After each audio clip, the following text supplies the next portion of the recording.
Wow, are you serious right now? We were standing in front of a Okuma pallet change system. There are 27 massive pallets, 270 tools to each of the 2 machines that it is feeding. And as you can see, there is a lot of interest going on right now here at Okuma. Now, why would somebody want something like this? Well, for me personally, I can think of a lot of reasons. The flexibility to do 27 different jobs or 27 of one job.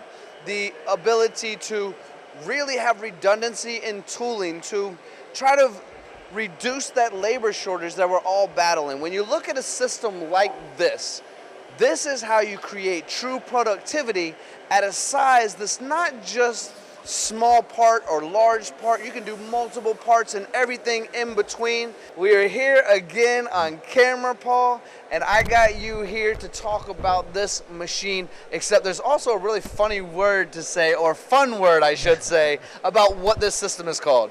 Yeah, so Tony, this is called the Daifuku FMS. Daifuku. Daifuku, You yes. said Daifuku. Daifuku. Come on, you know that's fun to say, Daifuku. So this Daifuku system, let's talk more about it and where it can help the customers. Okay, this is the latest addition to Okuma's lineup of automation. So it's a 27 pallet system that you can put, right now we currently have 2 MB5000 machines on this system, and each machine has 240 tools in it.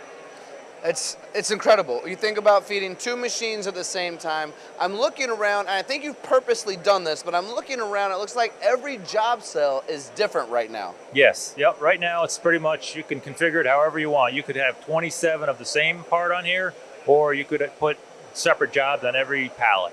And even if I wanted to put, say, 10 or 20 jobs, it looks like all of this is in tombstone style form, or at least most of this, which means a lot of times in tombstone, we're putting 10, 20 pieces on there as well. Correct. You're limited to your own imagination. If you can fit them all on a tombstone, you can machine them, you can fit them, you can get the tools in there. It's pretty much almost unlimited. And how many tools did you say per machine?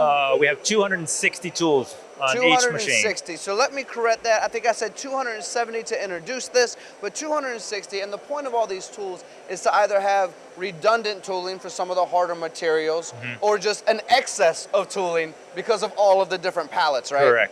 Correct. You want to get as many tools as you can when you get a FMS system like this. Kind of the point of automation, right? If we're going to walk away for the week or the weekend and we want this thing to keep going, we want to be able to do that. To be fair, of course there's going to be some human interaction from time to time. Sure. While the machine spindles are running, maybe we're changing out tools. Right. While the machine spindles are running, maybe we're loading up a new pallet. But for the most part, if you notice, while the machine spindle is running, right? Yes, exactly, yeah.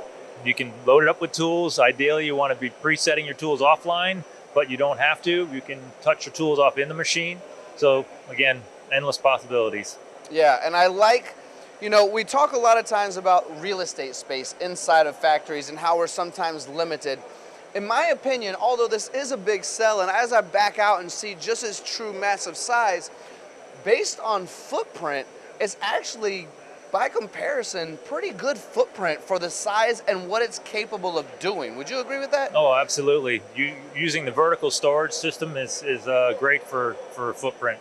Yeah, so a lot of times for the audience out there right now who's just starting to get into automation, you'll have a cell that's beside of a machine, and oftentimes that cell will be dedicated to one machine, or there'll be a robot cell that's sticking out, whatever it might be, right? That's why on some of your machines, like just across the way over there for the audience watching, you can't see it, but it's the gantry loading machine on the other side, so we're working from the top. This is very similar to have it vertically done, which is what happens in a lot of cities that are smaller. Yes, they need to vertically build. Right, yeah, real estate is a premium, even in the factory shop floor, so you want to optimize that space. Well, Paul, I could talk with you about this technology all day, and I know how much you love the camera and beg me to get on here every single time. But before I close this out, is there anything I've left out that I haven't asked you that you'd like to say about this machine that maybe the audience would go, oh my gosh, I didn't know that? Well, it's our latest series, our MB5000 H2 series. We've had it for a couple of years actually, but it's been redesigned. We've made the tool changers faster, the B-axis faster. The chip and coolant control system is much better now. So another great addition to our lineup of horizontal machining centers. And that's a great way to close, Paul. It really is. Thank you all for watching, working out the kinks of my conversation as well. Don't forget to sign up for the MTD channel on YouTube, LinkedIn, and of course the website, mtdcnc.com. Paul, I know you love doing it. I'm going to come back to you in just a few minutes, all right?